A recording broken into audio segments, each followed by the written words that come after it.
तो उन पर फोटोकॉपी पे वो कर दे, सेम साइन कर दे, जमा करा दे उधर, ले जा उधर, यहाँ पे ले जा उधर, ले जा। वो आनंद सिंह है ना, आनंद सिंह से कहो तो कंप्यूटर रूम में प्रिंसिपल से सामने कर दे, इन पर ले जा, तेरे ही है ना, हाँ लगा दे, उनके साथ अटैच कर दे, यहाँ पे कर दूँ। कर दे, उनके साथ अटैच कर ले ले।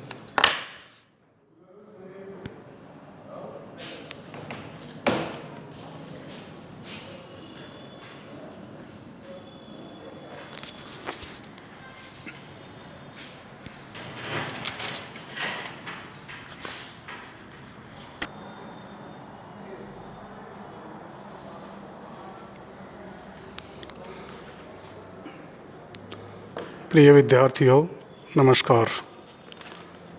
मैं doctor Khemchand Gurjar, LBS government college Kotputli. आज हम बीकॉम पार्ट फर्स्ट के पेपर फर्स्ट बिजनेस इकोनॉमिक्स के टॉपिक मांग विश्लेषण, उपयोगिता दृष्टिकोण अथवा संख्यावाचक दृष्टिकोण, इस पर चर्चा करेंगे।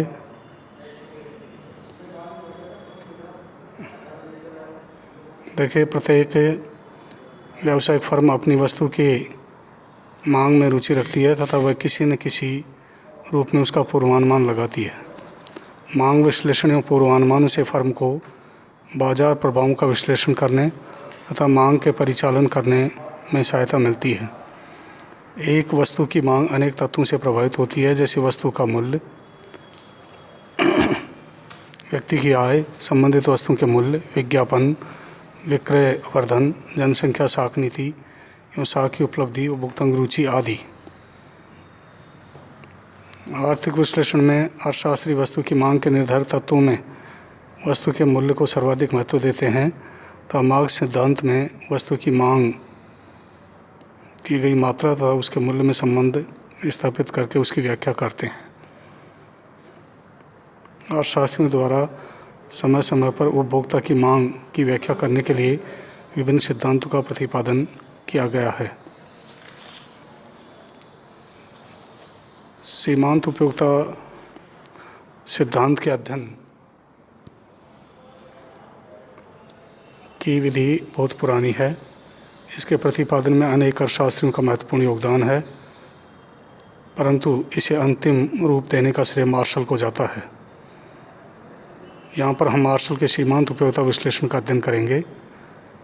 मार्शल का सीमांत उपयोगिता विश्लेषण, सीमांत उपयोगिता ह्रास नियम, अधिकतम संतुष्टि नियम, उपभोक्ता का आधिक्य या बचत, मांग के नियम को इसमें सम्मिलित किए हुए हैं। इन नियमों का अध्ययन करने से पूर्व उपयोगिता का अर्थ, प्रकार व मापन आदि के बारे में अध्ययन करते हैं। सबसे पहले हम बात करते हैं उपयोगिता का अर्थ, मीनिंग ऑफ यूटिलिटी। किसी वस्तु अथवा सेवा की मानवीय आवश्यकता को संतुष्ट करने की शक्ति या क्षमता को उपयोगिता कहते हैं। जब तक किसी वस्तु अथवा सेवा में मनुष्य की किसी आवश्यकता को संतुष्ट करने की शक्ति रहती है, तब तक उसमें उपयोगिता का निवास रहता है। जैसे रोटी में भूख मिटाने की क्षमता है, वही रोटी की उपयोगिता है। पेन, कैलेंडर, आधुनिक फैशन की कमीज, कोरा कागज़ आदि ऐसी सभी वस्तुएं हैं जिनमें उपयोगिता निहित है। इसी प्रकार शराबी के लिए शराब, डाकू के लिए बगैर लाइसेंस की बंदूक जैसी वस्तुओं में उनकी आवश्यकता पूर्ति की शक्ति होती है। अतः शराब अथवा बंदूक जैसी वस्तुओं उनकी भी उपयोगिता होती है। अतः निष्कर्षतः कह सकते हैं कि वस्तु या सेवा की उपयोगिता उसके लाभदायक अथवा हानिकारक होने पर निर्भर नहीं करती, बल्कि यह उसकी मानवीय आवश्यकता को संतुष्ट करने की शक्ति पर निर्भर करती है। अब इसके बाद हम बात करते हैं उपयोगिता की विशेषताओं की। उपयोगिता का लाभदायक या कल्याणकारी होने या न होने से कोई संबंध नहीं है। उपयोगिता तो केवल मानवीय आवश्यकता को संतुष्ट करने की शक्ति का नाम है, चाहे आवश्यकता अच्छी हो या बुरी, कल्याणकारी हो चाहे अकल्याणकारी, इसकी पूर्ति के परिणाम लाभदायक हों या हानिकारक, जैसे शराब है, भांग है आदि का अत्यधिक उपभोग समाज की दृष्टि से अकल्याणकारी या हानिकारक होता है, फिर भी इनके उपभोक्ताओं को इनसे उपयोगिता मिलती है, क्योंकि इनके उपभोग से उन्हें मानसिक संतुष्टि प्राप्त होती है। इस प्रकार उपयोगिता का नैतिकता से कोई संबंध नहीं होता। दूसरा है, उपयोगिता एक सापेक्षिक विचार है। उपयोगिता एक सापेक्षिक विचार है, निरपेक्ष नहीं। उपयोगिता वस्तु में जन्मजात रूप से निहित नहीं होती, वन वस्तु अथवा मनुष्य की पूरी की जा रही आवश्यकता के संबंध का परिणाम होती है। प्यासे व्यक्ति के लिए पानी की उपयोगिता बहुत अधिक है, परंतु प्यास बुझने पर उसके लिए पानी कोई उपयोगिता नहीं रह जाती। इसी प्रकार बीकॉम के विद्यार्थियों के लिए अर्थशास्त्र की पुस्तक की परीक्षा की तैयारी की दृष्टि से बहुत उपयोगिता है, परंतु एक अनपढ़ व्यक्ति लेमैन के लिए इसकी कोई उपयोगिता नहीं है।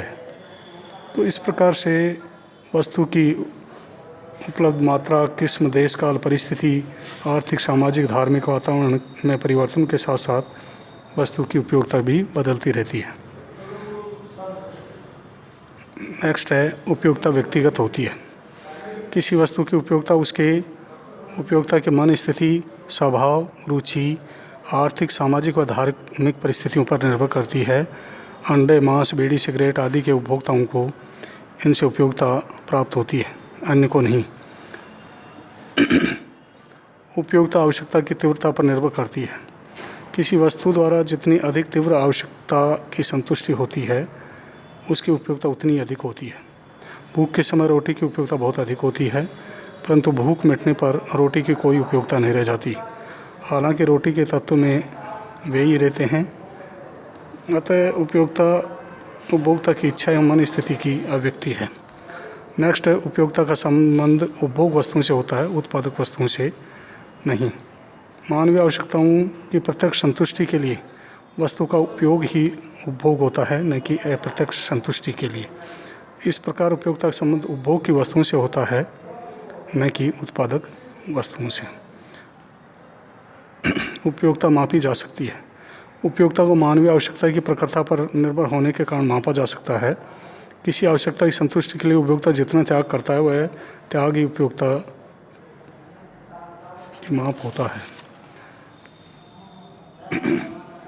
नेक्स्ट है, उपयोगिता का कोई रूप नहीं होता है। उपयोगिता उपभोक्ता की मानव स्थिति पर निर्भर करती है। इसको अनुभव किया जा सकता है, इसको स्पर्श किया या देखा नहीं जा सकता। ये अपने आप में एक साइकोलॉजिकल कॉन्सेप्ट है। मनोवैज्ञानिक विचार होने के कारण इसका कोई भौतिक अस्तित्व नहीं होता है। उपयोगिता वास्तविक उपभोग पर निर्भर नहीं करती है। उपयोगिता और संतुष्टि में काफ़ी अंतर है, क्योंकि उपभोक्ता द्वारा उपयोगिता की गणना उस समय की जाती है जब वह किसी वस्तु को प्राप्त करने की सोचता है, परंतु संतुष्टि उस वस्तु के वास्तविक उपभोग के उपरांत प्राप्त होती है। उपयोगिता उपभोक्ता को किसी वस्तु खरीदने को लालयित करती है, क्योंकि उसमें उसकी आवश्यकता को संतुष्ट करने की क्षमता होती है। उपयोगिता को त्याग के बिना प्राप्त करना संभव नहीं है। प्रकृति प्रदत्त मुफ्त वस्तुओं को छोड़कर अन्य वस्तुओं की उपयोगिता प्राप्त करने के लिए उपभोक्ता को कुछ न कुछ त्याग अवश्य करना पड़ता है। बगैर त्याग वह वस्तु या सेवा प्राप्त नहीं कर सकता। इनके बगैर उपयोगिता भी नहीं प्राप्त कर सकता। अब इसके बाद हम बात करते हैं उपयोगिता की माप की, मेजरमेंट ऑफ यूटिलिटी। किसी वस्तु की आवश्यकता तुष्टि गुण को उपयोगिता कहा जाता है। अब प्रश्न ये उठना स्वाभाविक है कि क्या इस तुष्टि गुण को मापा जा सकता है? उपयोगिता क्या मापनीय है? उपयोगिता की एक विशेषता यह भी है कि यह अमूर्त होती है, केवल मनोवैज्ञानिक विचार पर आधारित होती है। इसका कोई अस्तित्व नहीं होता, अतः प्रत्यक्ष रूप से उपयोगिता को मापना संभव नहीं है। इसकी माप परोक्ष रूप से की जा सकती है। अर्थशास्त्रियों ने उपयोगिता को मापने की 2 विधियां बताई हैं। गणनावाचक दृष्टिकोण, कार्डिनल अप्रोच। मार्शल तथा कुछ अन्य अर्थशास्त्रियों के अनुसार किसी वस्तु के उपभोग से उपयोगिता प्राप्त करने के लिए उस वस्तु के लिए कुछ न कुछ त्याग अवश्य करना पड़ता है। इस त्याग को मुद्रा रूपी मापदंड से मापा जा सकता है। जिस वस्तु के उपभोग से जितनी अधिक संतुष्टि प्राप्त होती है, हम उसके लिए अधिक मुद्रा का त्याग करने को तत्पर हो जाते हैं। दूसरे, जो हम किसी वस्तु की इकाइयों के स्टॉक में वृद्धि करते जाते हैं, तो उसकी अगली इकाइयों की उपयोगिता गिरने से हम उन्हें प्राप्त करने में मुद्रा का कम त्याग करने को ही तत्पर होते हैं। इस प्रकार विभिन्न वस्तुएं विभिन्न इकाइयों से प्राप्त होने वाली उपयोगिता की माप इनके लिए त्यागी जाने वाली मुद्रा के रूप में की जा सकती है।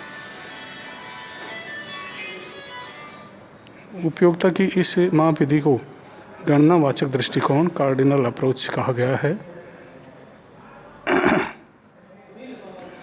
दूसरा है क्रमवाचक दृष्टिकोण। ऑर्डिनल, पेरेटो, एलन, हिक्स आदि अर्थशास्त्रियों का मत है कि उपयोगिता को मापा नहीं जा सकता, भांपा जा सकता है। इन्होंने इस संबंध में तर्क दिए हैं। उपयोगिता एक मनोवैज्ञानिक धारणा एवं व्यक्तिगत विचार मात्र है, जिसे किसी वस्तुगत पैमाने से मापना संभव नहीं है। व्यक्तिया का मानसिक दृष्टिकोण एवं विचार देश काल परिस्थितियों के अनुसार बदलते रहते हैं। इस प्रकार उपयोगिता क्षण क्षण बदलती रहती है, अतः इसे मापा नहीं जा सकता। तीसरा, मार्शल द्वारा प्रयुक्त मुद्रा रूपी मापदंड उपयोगिता मापने का कोई स्थिर तथा निश्चित पैमाना नहीं है, क्योंकि मुद्रा के मूल्य में स्वयं में भी उतार चढ़ाव आते रहते हैं। ये स्थिरता निश्चित नहीं होता है। इस प्रकार इन कठिनाइयों के कारण उपयोगिता की माप संभव नहीं है। इसे सुनिश्चित तथा निरपेक्ष संख्या में नहीं आंका जा सकता। इसे केवल तुलनात्मक दृष्टिकोण से क्रमबद्ध किया जा सकता है, जैसे क्रम प्रथम, द्वितीय, तृतीय, चतुर्थ आदि। इसलिए इस दृष्टिकोण को क्रमवाचक कहा जाता है। इसे उपभोक्ता का प्राथमिक क्रम, प्रेफरेंस स्केल भी कहा गया है। इस विधि से वस्तुओं की उपयोगिता की गणनात्मक माप की कोई आवश्यकता प्रतीत नहीं होती। उपयोगिता मापने की इन कठिनाइयों के कारण प्रोफेसर एलन, हिक्स आदि अर्थशास्त्री ने उपभोक्ता के व्यवहार की दृष्टि से तटस्थ वक्र विश्लेषण, इंडिफरेंस कर्व एनालिसिस विधि का प्रयोग किया है। अंत में ये कहा जा सकता है कि गणनावाचक दृष्टिकोण उपयोगिता मापने का पुराना मत होते हुए भी अपना महत्वपूर्ण स्थान बनाए हुए है। हालांकि आधुनिक विचार इसे महत्व नहीं देते हैं। उनके अनुसार उपयोगिता एक क्रमवाचक विचार है, न कि गणनावाचक विचार। आज हम इतना ही लेते हैं। इसी के साथ आप सभी को बहुत बहुत धन्यवाद। अगले व्याख्यान में हम उपयोगिता के विभिन्न जो रूप हैं, जैसे सीमांत उपयोगिता है, कुल उपयोगिता है, औसत उपयोगिता है, और सीमांत उपयोगिता और कुल उपयोगिता का संबंध आदि के बारे में चर्चा करेंगे। इसी के साथ आप सभी को बहुत बहुत धन्यवाद।